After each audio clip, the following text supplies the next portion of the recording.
नमस्कार,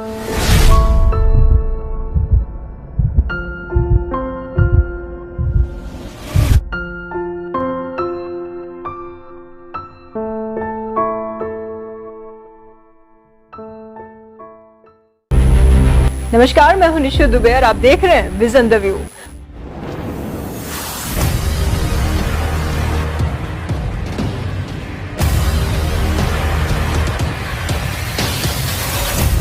भारत में जहां शिक्षा का स्तर तेजी से बढ़ रहा है, वहीं अज्ञानता ने अपना पैर पसारना कम नहीं किया है। आए दिन अबॉर्शन यानी गर्भपात और इसके दौरान मौत की खबरें सुनने को मिलती है। हर रोज अबॉर्शन की वजह से करीब 8 महिलाओं की मौत हो जाती है। वहीं 67% गर्भपात में जान जाने का जोखिम भी बना रहता है। UNFPA यानी United nation fund for population activities के विश्व जनसंख्या रिपोर्ट 2022 में यह बात सामने आई है कि शिक्षा और इनकम का लेवल बढ़ने से लोग जागरूक हो रहे हैं और बिना सोचे समझे प्रेग्नेंट नहीं होना चाहते। इसके बावजूद प्रेग्नेंट हो रही महिलाएं अबॉर्शन का सहारा ले रही हैं। दुनिया भर से 2 बातें सामने आई है। पहला, हर साल 12 करोड़ 10 लाख औरतें बिना प्लान के प्रेग्नेंट होती हैं। एक दिन में एवरेज 3,31,000 महिलाएं प्रेग्नेंट होती हैं। दूसरा, बिना प्लान के 6 महिलाएं प्रेग्नेंट होती हैं और इनमें से 1 भारत में होती हैं। जब विजन द व्यू की टीम ने इसकी जांच पड़ताल की तो पता चला कि आज भी ऐसे कई लोग हैं जो बिना जांच पड़ताल किए कहीं भी अबॉर्शन करवा लेते हैं। वे अपने घर के महिलाओं के स्वास्थ्य के बारे में भी नहीं सोचते हैं। लड़कियां बगैर शादी के ही प्रेग्नेंट हो जाती हैं और घर वालों के डर से बिना सोचे समझे अबॉर्शन करवा लेती हैं। अबॉर्शन करवाने की नौबत ही ना आए, इसके लिए क्या करना चाहिए? किसी को बच्चा नहीं चाहिए पर वो पति के साथ रहती हैं, तो ये एक बहुत बड़ा दुविधा होता है कि भैया हम करें तो क्या करें कि बच्चा नहीं हो। बहुत हम देखते हैं जिससे बहुत दुख होता है कि लोग प्रेग्नेंट होके आ जाता है, अबॉर्शन कराता है, फिर प्रेग्नेंट होके आता है, अबॉर्शन कराता है। ये सबसे घटिया तरीका है अपने फैमिली को प्लान करने का। यू मस्ट अंडरस्टैंड कि आपका क्या सिचुएशन है। अगर आप जस्ट शादीशुदा हुई हैं और आपको कोई बच्चे नहीं हैं और अभी तत्काल आपको बच्चा नहीं चाहिए, तो आपके लिए बेस्ट टेक्निक रहेगा गर्भ निरोधक गोली। जो लेटेस्ट गर्भ निरोधक गोली है उसमें हार्मोन्स का मात्रा बहुत कम है और उसको सेफली आप 2 से 3 साल तक आराम से यूज़ कर सकती हैं, पर नियम से करिए, नहीं तो आपका मेंस गड़बड़ा सकता है। अगर आपको 1, 2, 3 बच्चे ऑलरेडी हैं और तब आप चाह रही हैं कि आप स्पेस आउट करें, आप नहीं चाहती हैं कि अभी बच्चा तुरंत हो, तो मेरे राय से इंट्रा यूट्राइन डिवाइस, जिसको पहले ज़माने में कॉपटी कहते थे, आजकल हम लोग उसको और अच्छे से मॉडिफाई किए हैं, उसका कॉम्पोजिशन थोड़ा सा बदले हैं और यूज़र फ्रेंडली बनाए हैं और उसका नाम हम लोग रखे हैं मल्टी लोड। पहले ज़माने में मल्टी लोड कॉपटी काफ़ी बदनाम हुआ है। कारण अगेन ये है कि जिन लोगों को मल्टी लोड लगता था उन लोगों को मेंस में ज़्यादा दर्द और ज़्यादा ब्लीडिंग का समस्या आता था। तो कोई बात नहीं, अगर आपको नहीं सूट किया आप निकाल सकती हैं। कौन सा आपके शरीर के अंदर वो परमानेंटली फिक्स हो गया है, इसलिए अगर आपको नहीं सूट करे you can remove it. Number 2, जो बहुत गलत चीज़ मल्टी लोड के साथ या कॉपटी के साथ जुटी हुई है कि मल्टी लोड लगाने से हम मोटे हो जाते हैं, मेरा कमर फैल जाता है और कैंसर होता है। ये तीनों चीज़ें बिल्कुल गलत है।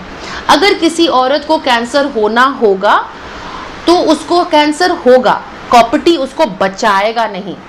पर अगर किसी को कॉपटी लग गया और उसको कैंसर हुआ तो तुरंत वो कैंसर को कॉपटी के साथ जोड़ देगी और पूरा इल्ज़ाम कॉपटी पे चला जाएगा, जो गलत है। अगर वो औरत जिसको कैंसर हुआ है अगर वो कॉपटी नहीं लगाई होती तो भी उसको कैंसर होता। इसलिए ये इल्ज़ाम कृपया करके कॉपटी को न दे। कैंसर से बचने के लिए, सर्वाइकल कैंसर से बचने के लिए पैप स्मीयर का टेस्ट है, वो आप कराते रहिए। बाकी सब जो मेथड्स हैं कि गर्भ निरोधक के लिए एक इंजेक्शन आता है जो बहुत फेमस हो रहा है, हम पर्सनली एकदम पसंद नहीं करते हैं, और वो बहुत कन्वीनियंट है क्योंकि 3 महीने में एक बार बस इंजेक्शन लगाओ और 3 महीने तक निश्चिंत हो जाओ। जी नहीं, आप निश्चिंत नहीं हो सकते हैं क्योंकि वो इंजेक्शन लेने के बाद आपका मेंस गड़बड़ा जाता है। आपका 3-4 महीने के बाद मेंस आएगा, वो भी 4-5 बूंद आएगा, फिर हो सकता है नहीं आए, फिर जब आए तो बहुत ज़्यादा आए। आपको समझ में नहीं आएगी कब पूजा पाठ में बैठे कि नहीं बैठे। आप सुबह से फास्टिंग में और पूजा बैठने का जब समय आया तो मेंस शुरू हो गया। इसीलिए हम पर्सनली वो इंजेक्शन को बिल्कुल फेवर नहीं करते हैं। तो उसका दूसरा साइड इफ़ेक्ट है कि वजन बढ़ता है। उसका तीसरा साइड इफ़ेक्ट है कि मेंस को वापस अपने नेचुरल फ्लो में आने में बहुत दिन लग सकता है, कभी कभी साल भी लग सकता है। और बहुत पेशेंट्स परेशान होकर आती है कि अब मेरा मेंस गड़बड़ा गया है, प्लीज़ मेरे को वापस मेरे अच्छे मेंस वापस दीजिए। तो मेरे लिए वो बहुत अच्छा, मैं कभी अपने पेशेंट्स को वो एडवाइस नहीं करती हूँ। चौथा मेथड है टाइम्ड इंटरकॉर्स। आपको ये जानना है कि किस समय साथ रहने से आप प्रेग्नेंट हो सकती हैं और किस समय साथ रहने से आप प्रेग्नेंट नहीं होंगी। मेंस के 10वें और 20वें दिन का जो पीरियड है, मेंस शुरू होने से 10वें दिन और 20वें दिन के बीच का जो पीरियड है, वो एकदम रेड लाइट वाला पीरियड है। उस समय आप एकदम प्रेग्नेंट हो सकती हैं। इसलिए जो प्रेगनेंसी के लिए प्लान कर रही हैं उस समय आप ज़रूर साथ रहें, और जिन लोगों को प्रेगनेंसी नहीं चाहिए उस समय बिल्कुल साथ नहीं रहें, या कुछ न कुछ प्रयोग करके साथ रहें। जैसे कि चाहे तो कॉन्डम इस्तेमाल कीजिए या विड्रॉल टेक्निक होता है उसको इस्तेमाल कीजिए इस पीरियड के दौरान। पर ये जो मैं आपको बता रही हूँ ये टेक्निक फुल प्रूफ नहीं है, इसमें फेलियर बहुत ज़्यादा होता है। तो ये चीज़ आपको मद्देनज़र रखते हुए इस टेक्निक को अपनाना चाहिए।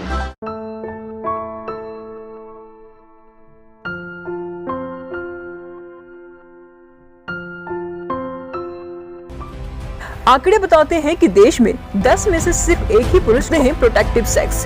पुरुषों को नसबंदी के नाम पर शारीरिक कमजोरी, नामर्द होने और ताउम्र के लिए बोझ न उठा पाने या फिर किसी बीमारी की चपेट में आने का खौफ सताने लगता है। NFHS यानी नेशनल फैमिली हेल्थ सर्वे 5 के मुताबिक फैमिली प्लानिंग करने वाली महिलाओं की संख्या बड़ी है। 10 में से 4 महिलाएं अनवांटेड प्रेगनेंसी से बचने के लिए नसबंदी करवाती हैं, जबकि नसबंदी कराने वाले पुरुषों की संख्या न के बराबर है। इस रिपोर्ट के मुताबिक देश में टीनेज प्रेगनेंसी के केस में 1% की गिरावट आई है। इसके बावजूद इस पर और काम करने की जरूरत है।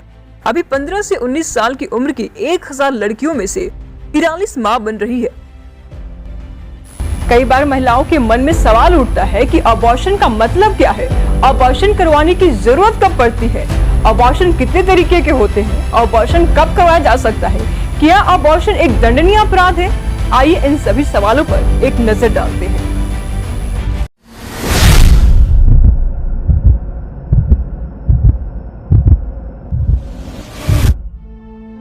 आसान भाषा में अबॉर्शन यानी गर्भपात यूट्रस से फीटस हटाने का एक प्रोसेस है। एक बच्चा मां के गर्भ में तकरीबन 37 हफ्ते तक रहता है। अगर 24 सप्ताह की गर्भावस्था से पहले बच्चे की जान यानी फीटस चली जाती है तो उसे गर्भपात यानी अबॉर्शन कहते हैं।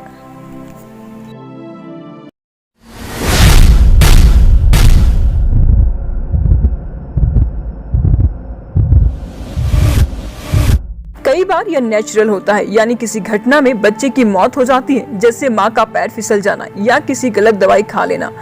तब पेट से बच्चे को निकालने के लिए अबॉर्शन किया जाता है। वहीं कुछ केस में एक माँ गर्भ में पल रहे बच्चे को जन्म देना ही नहीं चाहती तो उसे अबॉर्शन के लिए दवाई या फिर दूसरे उपाय अपनाती है।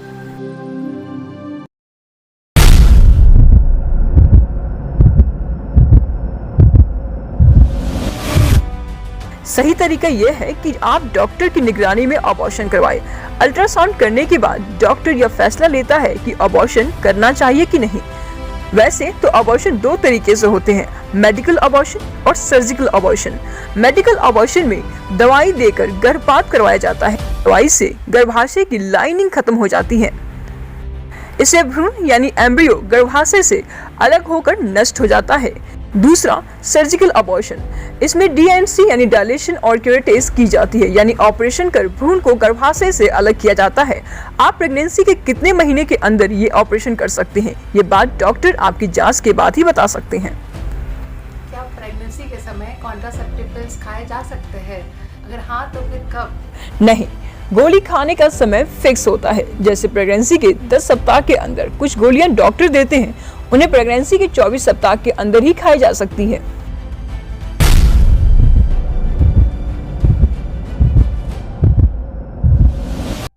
इसे लेकर देश में पहली बार कानून 1971 में बनी थी। इस कानून को medical termination of pregnancy act 1971 कहते हैं। इसके आधार पर सिर्फ और सिर्फ सर्टिफाइड डॉक्टर ही अबॉर्शन कर सकते हैं। इसे किसी अनट्रेन्ड लोगों से करवाना जुर्म है। वैसे तो अबॉर्शन एक कानूनन जुर्म है, लेकिन ऐसे कई परिस्थितियां हैं जिसमें कानून भी अबॉर्शन के लिए एग्री करती है। आइए जानते हैं कि कानून में इसकी कंडीशंस क्या तय की गई है। इन 5 सिचुएशन में अबॉर्शन करवाया जा सकता है। पहला, अबॉर्शन ना होने की वजह से अगर महिला की मेंटली और फिजिकली इंजरी हो। दूसरा, अगर महिला मानसिक तौर पर कमजोर है या फिर वह पहले से किसी मेंटल और फिजिकल बीमारी से जूझ रही है। तीसरा, अगर महिला या किसी फैमिली की कोई गंभीर बीमारी बच्चे में भी आ सकती है जो उसके लिए खतरनाक साबित हो सकती है। चौथा, प्रेग्नेंट महिला बच्चे को पालने में सक्षम नहीं है, उसकी आर्थिक स्थिति अच्छी नहीं है। पांचवा, रेप यानी बलात्कार। इसकी वजह से अगर कोई महिला प्रेग्नेंट हो गई हो तो ऐसी दशा में अबॉर्शन किया जा सकता है।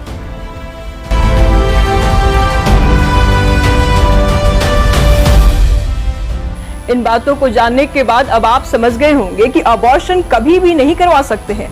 ऐसा नहीं होता है कि प्रेगनेंसी की किसी भी स्टेज में आपने सोचा कि बच्चा नहीं चाहिए तो अबॉर्शन करवा लिया। मार्च 2021 में टर्मिनेशन ऑफ प्रेगनेंसी एक्ट में बदलाव किया गया था। आइए जानते हैं कि इस नए कानून में क्या था। पहले केवल 20 हफ्ते की प्रेगनेंसी तक ही आपका अबॉर्शन हो सकता था। इस समय को बढ़ाकर 24 हफ्ता कर दिया गया है, लेकिन यह 4 हफ्ता का रिलैक्सेशन स्पेशल केस में ही दिया जाएगा। स्पेशल केस का मतलब यह है कि अगर कोई महिला रेप की वजह से प्रेग्नेंट हो गई है या फिर प्रेग्नेंट महिला का मैरिटल स्टेटस बदल गया हो। 18 से 20 हफ्ते तक की प्रेगनेंसी को टर्मिनेट करने के लिए 2 रजिस्टर्ड डॉक्टरों से राय लेनी जरूरी था। नए कानून में अब 20 हफ्ते तक की प्रेगनेंसी टर्मिनेट करने के लिए केवल एक डॉक्टर की सहमति ही काफी होगी। 20 से 24 हफ्ते तक की प्रेगनेंसी को टर्मिनेट करने के लिए 2 डॉक्टरों की सहमति चाहिए। पहले केवल मैरिड वुमेन और उसके पति की इजाजत से ही प्रेगनेंसी टर्मिनेट किया जाता था। नए कानून के तहत किसी भी महिला और उसके साथी को गर्भपात कराने के लिए सहमति देने का अधिकार है। इसमें महिला और मैरिड भी हो सकती है। अगर डॉक्टर और मेडिकल बोर्ड ने यह फैसला ले लिया कि पेट में पल रहा बच्चा डिसेबल है तो इस आधार पर अबॉर्शन की परमिशन मिलती है। इस तरह के अबॉर्शन के लिए कोई तय सीमा नहीं होती। इसे हर राज्य अपने हिसाब से लागू कर सकता है। आपको बता दें कि जिस महिला का अबॉर्शन हो रहा है या फिर हुआ है उसकी जानकारी गोपनीय रखी जाएगी।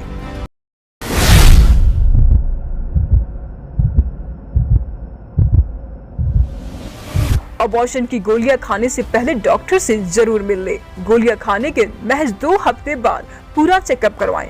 अगर आपको हार्ट, डायबिटीज, अस्थमा, एनीमिया जैसी बीमारी है तो ये अपनी मर्जी से बिल्कुल भी ना ले।